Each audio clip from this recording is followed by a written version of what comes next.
perfect square trinomial is one of the most common factoring patterns on the SAT. And one way that you can tell that you might be dealing with the perfect square trinomial is when you see that the outer terms are both perfect squares. In this case, the square root of x squared is x, and the square root of 25 is 5. And to make sure that it is a perfect square trinomial, what you do is 2 times this times that. So 2 times x times 5. And that is 10x, so you know that it's a perfect square trinomial. And in this case, if you wanted to factor it, it would be the same thing as x plus 5 quantity squared. So it's the square root of this plus the square root of that, all squared. Now here's an example of a perfect square trinomial from a March 2019 test. They're asking for the fourth root of x squared plus 8x plus 16. And as soon as you see that these are perfect squares, you should be a little suspicious. So square root of x squared is x. Square root of 16 is 4. 2 times x times 4 is 8x. So now we know that we're dealing with the perfect square trinomial.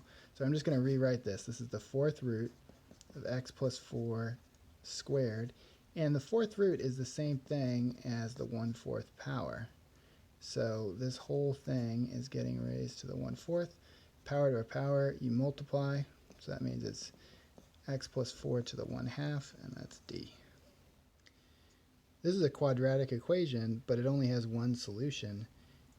That means that it has to be a perfect square trinomial. And just to give a quick alternate example here, like if you had x plus 1 quantity squared equals 0, there would only be one solution, and that solution would be -1. So we know, in this case, the answer is not -1, but it's going to be that situation where it's a perfect square trinomial. And you'd be suspicious anyway because this is a perfect square. The square root of that is 2x. And this is a perfect square also. So that means that it's probably 2x plus 3 quantity squared. And now we just need to figure out what that middle term is. Well, remember, it's always 2 times the square root of the first thing times the square root of the last thing. So 2 times 2x times 3 is 12x, and that means that b must equal 12. And if you're not sure, you could FOIL this whole thing out and you'd end up with 12 that way too. In this example from May of 2018, we're told that 3x minus 6y equals 9z. And then we're given this trinomial that looks suspiciously like it might be a perfect square trinomial because the square root of that is x, and the square root of that is 2y, and 2 times x times 2y is 4xy. The only difference here is that since this is minus, we're going to do x minus 2y squared. And again, if you were to FOIL this all out, x minus 2y times x minus 2y, you would get that expression. Okay, so we have x minus 2y squared. Now let's take a look at this first one. 3x minus 6y equals 9z. Well, if we divide everything by 3, we're going to get x minus 2y equals 3z.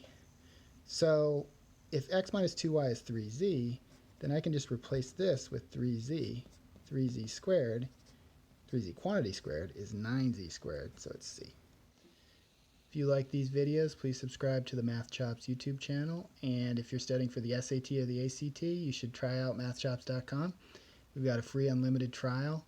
Students who use Math Chops for 6 hours improve by an average of 100 SAT points or 6 ACT points.